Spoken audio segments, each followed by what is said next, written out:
Hello and welcome to the first video on working with the iPad calendar. This is pretty simple on just making an appointments and also viewing options. And then as we go further in the other videos, we're going to show you how to sync your calendars, specifically like Google Calendar that your teacher might make or that you might make, as well as other calendars. At any time during this video, feel free to stop, pause, write things down if I'm going too fast, because that is what this video is for. Okay, so what we're going to do, I want to show you a couple of the different viewing options in this calendar. Right now we're looking at the calendar in a month view. As you can see up here at the top, you're also able to look at the week view as well as the day view. And as we fill the calendar up, you'll be able to see things that are actually here in the list of all-day events. You can look at the calendar by year. As you have events plug into your days, there is actually a color code, and you can put multiple calendars on here, and I'll explain that in another video. But you can actually see overall the different activities from each calendar. And then you can also look at it by a list. As things fill up, everything will just kind of show you on the left here a list of the events that are coming up, and on the right what day they're on. Okay, and then down here at the bottom you can see there is the month view. If I want to go back and look at what happened in 2012, I certainly can, but then I can also go back to this year and scroll through the months, as well as just immediately get back to today. Okay, now I want to go ahead and talk a little bit about why you would want different calendars. And so you can have multiple calendars on the iPad calendar. If you push the button on the upper left that says calendars, you'll see that I have a calendar called Awesome School Calendar under the iCloud. And these calendars that you produce in the iPad calendar are basically all in the cloud. So this is your school iCloud account that you're adding to. Unless you have put in another account, that's where they're going. Okay. So you're already given one. You can actually change it to whatever name you want. If I want to just call it school calendar or school assignments, I can. I certainly can change what color I actually want to show it to be when it shows up. So I'm going to go ahead and leave this one green. I can even make this a public calendar if I want. If I want to add somebody or let somebody see this calendar, I can basically turn that to on, click on share link, and basically I could share this in multiple aspects. I could email it to somebody or also message them. Okay.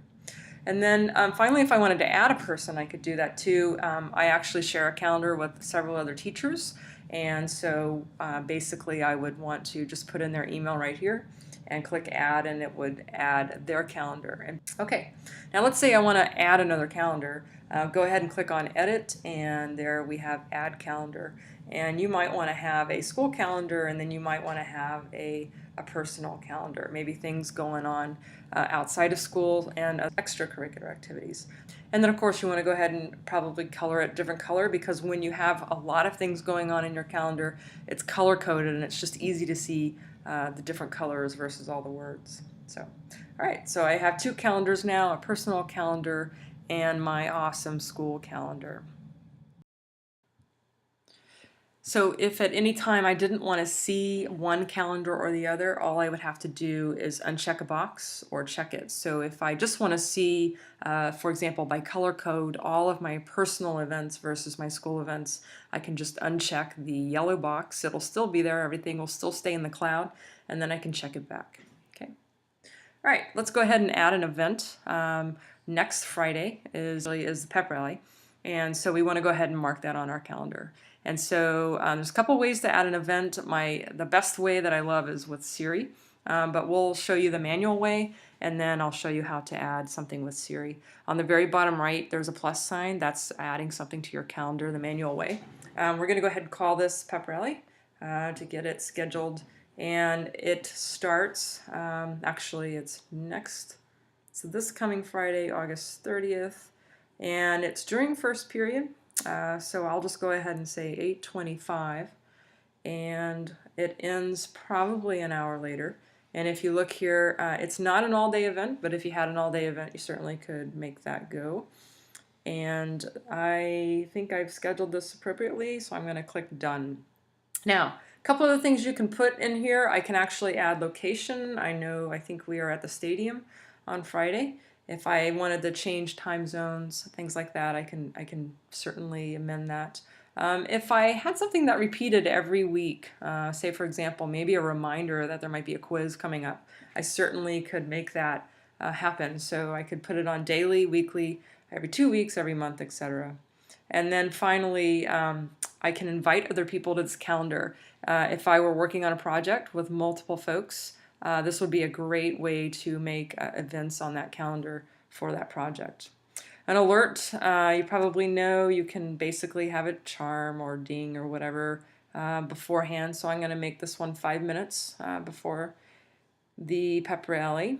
And finally, I can actually pick which calendar this will show up on. So since I don't want this on my personal calendar, I'm going to go ahead and have this be color-coded yellow for it to be on my school calendar. So that's how you determine which color code your events show up on. This is actually a default that I will show you in a different video how to change.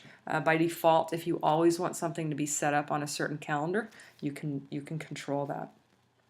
And finally, if I have any notes or anything like that, I can write some notes. And so I'll just write a little note here. Go Cowboys. All right. And I'm going to click done. And now that is officially on my calendar. Okay.